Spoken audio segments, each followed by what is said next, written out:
President Obama standing firm on his new deficit reduction plan, which includes increasing taxes on the wealthy. Either we ask the wealthiest Americans to pay their fair share in taxes, or we're going to have to ask seniors to pay more for Medicare. We can't afford to do both. This is not class warfare. It's math.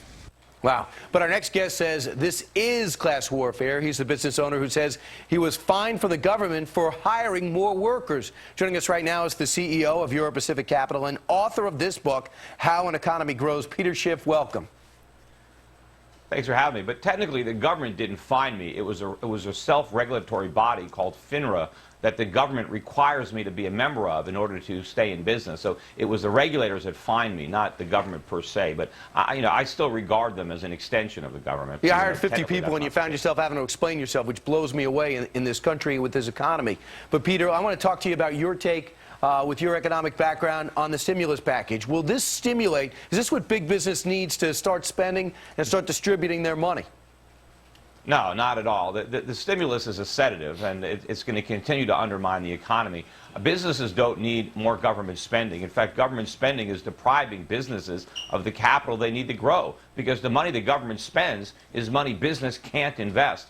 But probably more importantly, government is killing businesses with rules and regulations that cost a fortune to comply with, that inhibit business growth, and in fact, in many cases, particularly small businesses, because of all the regulations that are specifically tied to hiring people, many businesses try to do everything they can to avoid hiring people because the government has made it so expensive and so risky to hire people. All right, so let's look what you think we should do. How to encourage job growth, according to Peter Schiff, abolish the minimum wage. People think that's anti-poor people.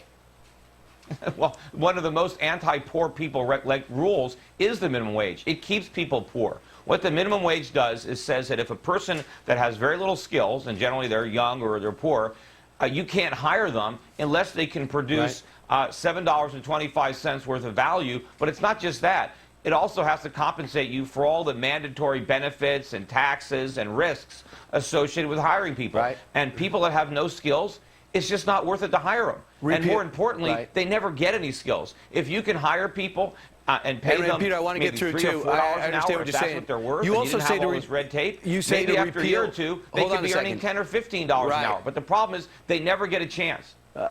Peter, repeal federal workplace anti-discrimination laws. You think that is hindering? Yet it becomes a very litigious workplace? Well, I think it's particularly hurting the minorities that the rules are there to protect. I think the government has made it so much more expensive and risky to hire minorities because you have a much higher chance of getting tangled up in a lawsuit that I think small business owners go out of their way not to hire minorities. And so it's not because they're racist, it's because they're realistic. They don't want to get sued. You know, take a look at the Americans with Disability Act. The worst thing to happen to the disabled was that act. I mean, before the act, people would be willing to hire somebody in a wheelchair and take a chance. Now, I mean, there's no way they're going to do it. It's just too much risk. Right. So, Peter, in your situation, you touched on it at the top. You write a book. It's a bestseller. You're in this tough economy. Your business is growing. You want to hire 50 people. They say you got to check with us first. So, did you ever get those 50 hired? Well, what happened was, I was hiring a lot of people in 2008. I thought I had the appropriate permission. I actually didn't. And the regulator sent a letter to my compliance officer ordering me to stop hiring.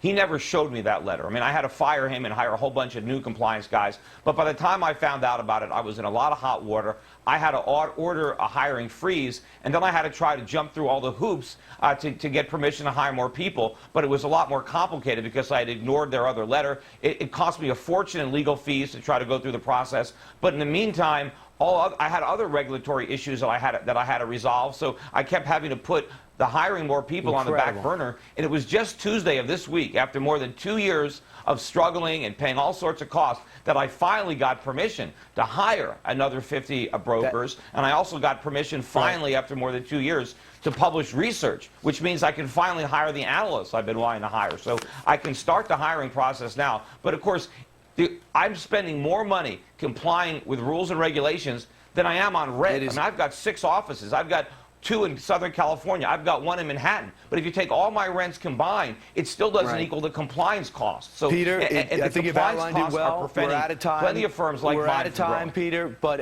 it's your personal story, I think, is well worth relaying to everyone, because who knows how many other companies are going through the same thing. You're trying to grow, and the government's stopping you. Peter Schiff, congratulations on your book, How an Economy Grows, and good luck with your business. Thank you.